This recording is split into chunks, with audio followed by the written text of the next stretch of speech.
নমস্কার, আমি ডক্টর দীপানিতা পাল, homeopathy consultant. আজকের আলোচনার বিষয় হচ্ছে, আপনারা অনেকেই বলেন যে ম্যাডাম আমার হাতের তালু পায়ের তালু প্রচণ্ড জ্বালা করছে, তার পাশাপাশি ইলেকট্রিক শকের মতো একটা ব্যথা আসছে, বা কেউ বলেন যে ছুঁচের মতো যেন আমার হাতের তালু পায়ের তালুতে কেউ ফোটাচ্ছে। এছাড়াও আর একটা যেটা বলেন যে হাত এবং পা অবশ হয়ে যাচ্ছে। এই যে সমস্ত সিমটমসগুলো বললাম, এগুলো কিন্তু পেরিফেরাল নিউরোপ্যাথির কারণে হয়ে থাকে। এই পেরিফেরাল নিউরোপ্যাথির ক্ষেত্রে আমাদের হাত এবং পায়ে যে নার্ভগুলো আছে সেইগুলো ক্ষতিগ্রস্ত হচ্ছে এবং এই ডিজিজ কন্ডিশনের সৃষ্টি করছে। কোন কোন ক্ষেত্রে আমাদের এই পেরিফেরাল নিউরোপ্যাথি দেখা যেতে পারে? প্রধান যে কারণটি হলো সেটা হচ্ছে ডায়াবেটিস মেলাইটাস। এটা যদি আপনারা অনিয়ন্ত্রিত অবস্থায় রাখেন, তাহলে দেখা যাচ্ছে আমাদের যে হাত এবং পায়ের নার্ভের মধ্যে একটা এফেক্ট করছে এবং সেগুলোকে নষ্ট করে দিচ্ছে, তার ফলে এই সমস্ত সিমটমসগুলো ক্রিয়েট করছে। এছাড়াও আপনাদের থাইরয়েডের যদি সমস্যা থাকে, ভিটামিনের ডেফিসিয়েন্সি থাকলে, সেটা সাধারণত আমাদের ভিটামিন বি কমপ্লেক্সের ডেফিসিয়েন্সি এবং ভিটামিন ডি এর ডেফিসিয়েন্সির কারণে হতে পারে।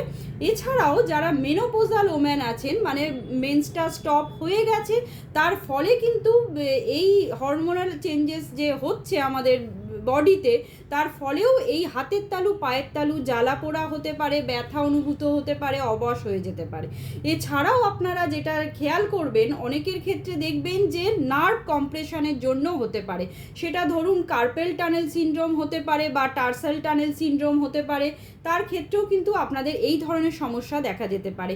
আবার কেউ কেউ যদি ভেজাল খাবার রেগুলার গ্রহণ করেন বা এনভায়রনমেন্টাল যে পলিউশনের জন্যও আপনাদের অনেক সময় এই ধরনের জিনিসটা বা পেরিফেরাল নিউরোপ্যাথির শিকার হতে পারেন। তাই এতগুলো কজ হতে পারে এই পেরিফেরাল নিউরোপ্যাথি বা হাতের তালু পায়ের তালু যে জ্বালা করছে এবং অবশ হয়ে যাচ্ছে, সেটা হতে পারে। এবার আপনারা কি করবেন? প্রথমেই বলবো, যদি ব্যথা থাকে, হাতটা অনেক স্টিফ লাগে এবং দেখা যাচ্ছে হাতটা অবশ হয়ে যাচ্ছে, সেক্ষেত্রে আপনারা কি করবেন? হাতটাকে গরম সেঁক দিতে পারেন বা হালকা গরম জলে ডুবিয়ে রাখতে পারেন। তাহলে কিন্তু অনেক সময় আপনাদের যে স্টিফনেসটা কেটে যেতে পারে। এছাড়াও হাতের যে এক্সারসাইজগুলো, মানে একবার কন্ট্রাক্ট করলেন, একবার রিল্যাক্স করলেন, বা স্পঞ্জের বল পাওয়া যায়, সেটা আপনারা দিয়ে এক্সারসাইজটা করতে পারেন।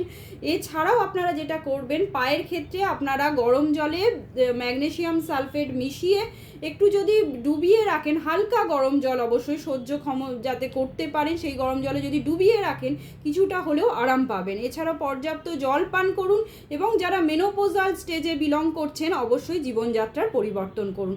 তাহলেই কিন্তু এই সমস্যা থেকে আপনারা মুক্তি পাবেন। নমস্কার, সবাই ভালো থাকবেন এবং সুস্থ থাকবেন।